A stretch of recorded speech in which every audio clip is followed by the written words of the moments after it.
For years, fans believed Steve Perry would return to Journey. Every interview, every public appearance sparked the same question. Will he come back?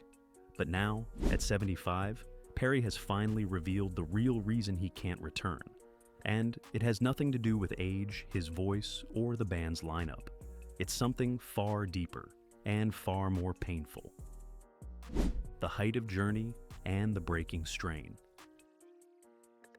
In the early 1980s, Journey was not just a successful band, they were a cultural force. Their songs were everywhere.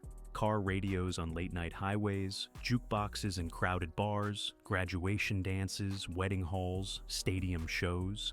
And the sound that made all of it unforgettable was Steve Perry's voice. It wasn't just powerful, it was emotional, in a way rock music rarely allowed itself to be. His voice could rise, burn, break, and soothe in the same song. It was the kind of voice that made people stop what they were doing just to listen.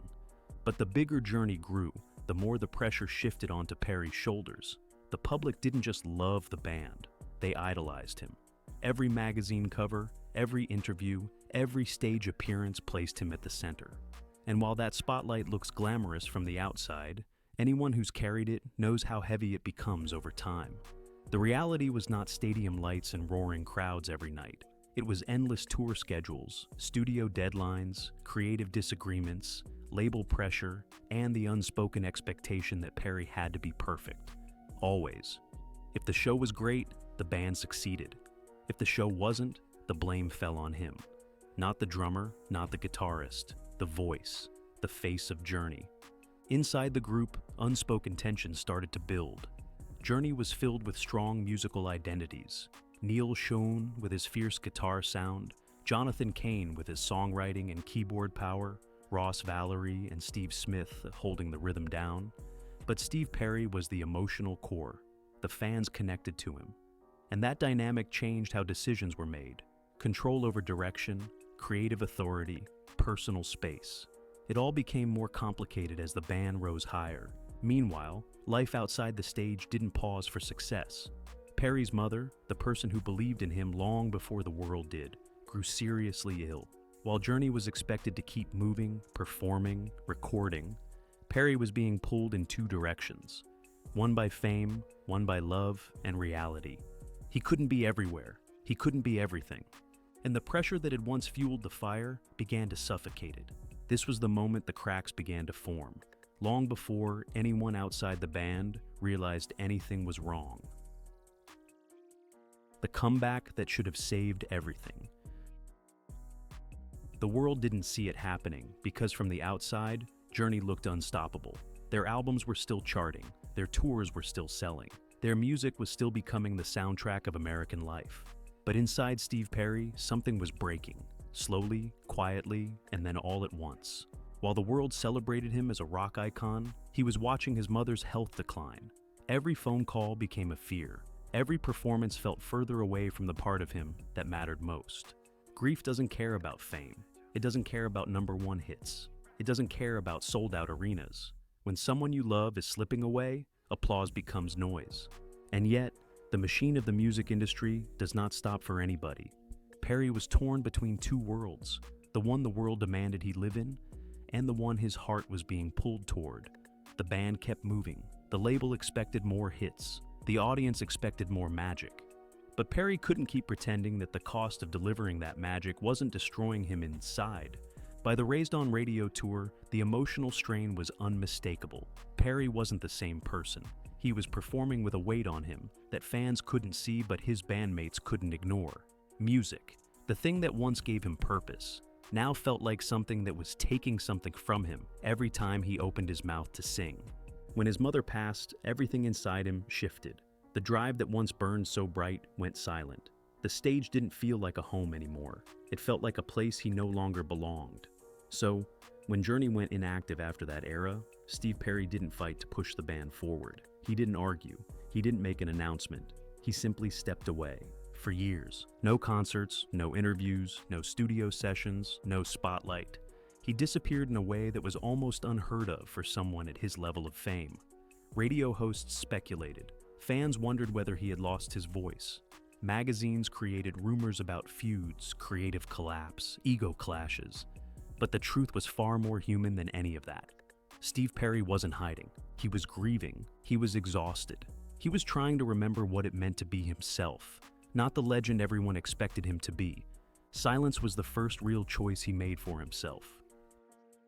Journey moves on, but something changes forever. Nearly 10 years passed in silence. And then, just when fans had started to accept that Steve Perry was gone for good, the impossible happened. Journey reunited. It wasn't a nostalgia tour, and it wasn't a forced comeback. It was real. They recorded Trial by Fire in 1996, and when it was released, it shocked the industry. The sound was still unmistakably Journey. The emotion in Perry's voice was still there. The chemistry that fame, conflict, and time had strained was, for a moment, repaired. For many fans, this was the comeback they'd prayed for. The original lineup, grown, matured, proven. The band didn't just return, they returned strong. And the world prepared for what would have been one of the biggest reunion tours in rock history. But then, reality intervened. Not in headlines, not in drama, not in arguments, but inside Steve Perry's own body. During hiking in Hawaii, Perry developed a degenerative hip condition that required replacement surgery. The diagnosis wasn't instant, and neither was the decision. Hip replacement is not a small choice. It affects balance, movement, and, for a vocalist, breathing support and performance posture. Perry needed time to understand what this surgery meant for the rest of his life. But time was the one thing Journey could no longer agree on. The band wanted to take the reunion momentum and go straight on the road.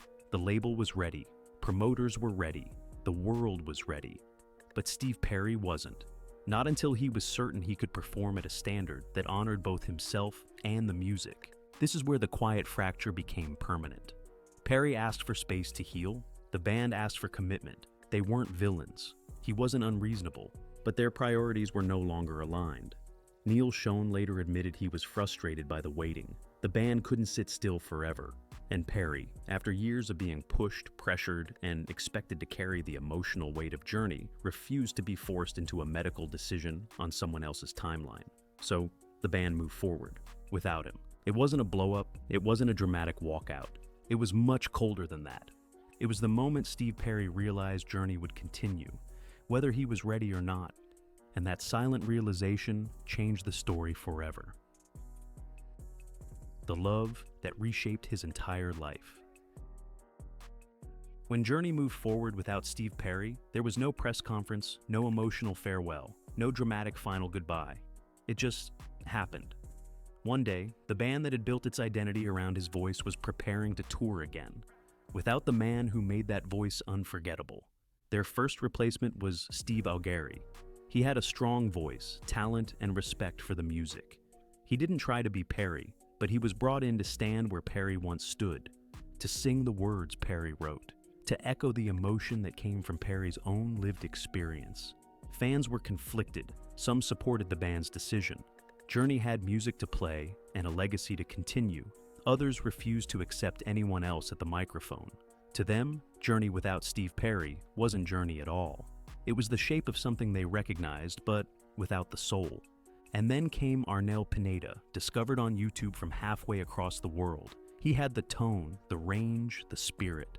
His voice carried echoes of Perry's timbre, enough to send chills through audiences who had once thought they'd never feel that again. Arnel didn't just fill the role, he helped Journey find new life. But make no mistake, the shadow of Steve Perry never left that stage.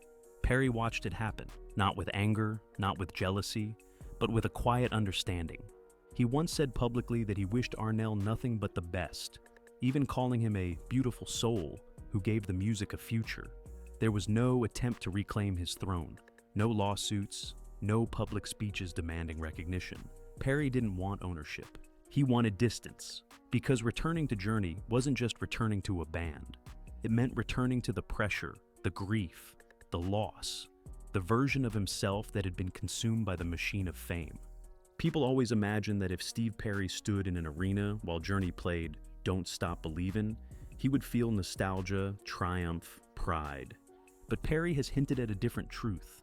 It would feel like standing inside a life he had to survive. The cheers would not feel like warmth. they would feel like ghosts. Journey moved on, the world accepted it, the legacy remained. But for Perry, watching the band continue without him didn't reopen the door. It closed, quietly, permanently, without a backward glance. The love that changed everything. Years had passed. Journey was touring with a new voice. The world had adjusted, but Steve Perry was living quietly, almost unseen. No interviews, no concerts, no new music. Fans thought he was hiding, that he was done, that the voice was gone. But that wasn't the truth. The truth is that Steve Perry was living a life that finally belonged to him, not to expectations, not to fame, not to the weight of being the voice of Journey. And then fate stepped in. In 2011, Perry was shown a documentary featuring a woman named Kelly Nash, a psychologist specializing in cancer patient treatment. She wasn't a celebrity. She wasn't part of the music world. She was simply real, compassionate, resilient, thoughtful. Perry saw her for only a moment on screen, and something inside him sparked in a way it hadn't in decades. He asked to meet her, but Kelly was already battling a recurrence of cancer.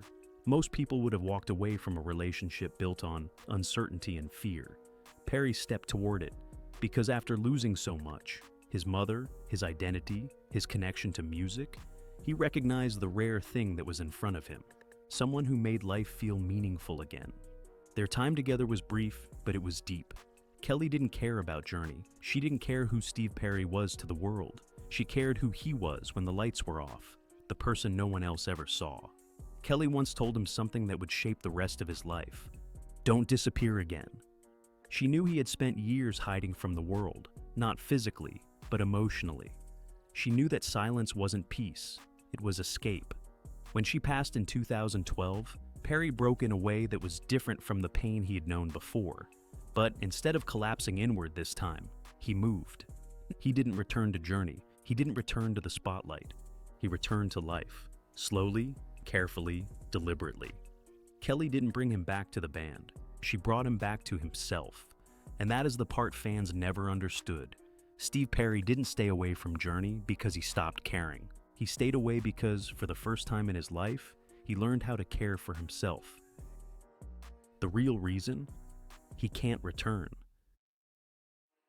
When fans ask why Steve Perry won't return to Journey, they almost always ask the wrong question.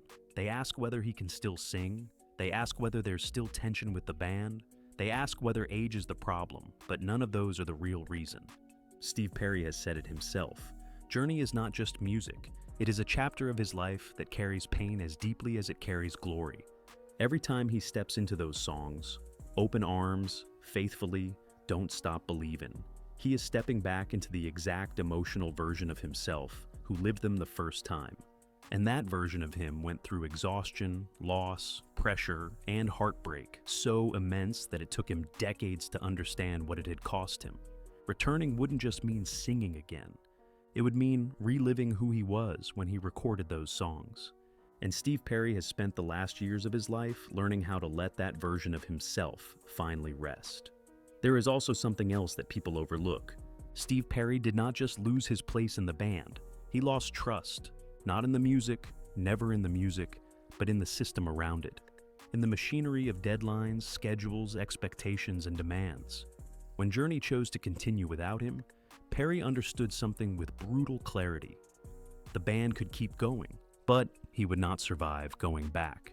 So when interviewers ask him now, gently, hopefully, sometimes desperately, whether he would ever return for just one show, one tour, one final moment, he doesn't hesitate. He doesn't dramatize it. He doesn't attack anyone. He doesn't blame. He simply says, "If I returned, I'd be living in the past. I don't live there anymore. This is not anger. This is not bitterness. This is closure." Steve Perry learned what almost no rock star ever learns in time, that a legacy is not defined by how long you hold on to the spotlight, but by knowing the exact moment you must step away from it. At 75, he finally has what the world never gave him, a life that is his own. He didn't lose Journey, he survived it, and that is why he will never return. Steve Perry didn't leave Journey because the music faded. He left because the cost of staying nearly consumed him, and at 75, he's choosing peace over nostalgia, a choice most legends never get the courage to make. But the music he gave us, that's forever. So now I want to hear from you. Which Steve Perry performance stays with you, and why? Tell your story in the comments. Your memory is part of the legacy. And if you want to keep this era alive the way it was meant to sound, real, warm, and human, I'll link classic Journey vinyl and a clean studio quality record player in the description. No pressure, just the music preserved. This is Backstage Melody, where the story behind the music always continues.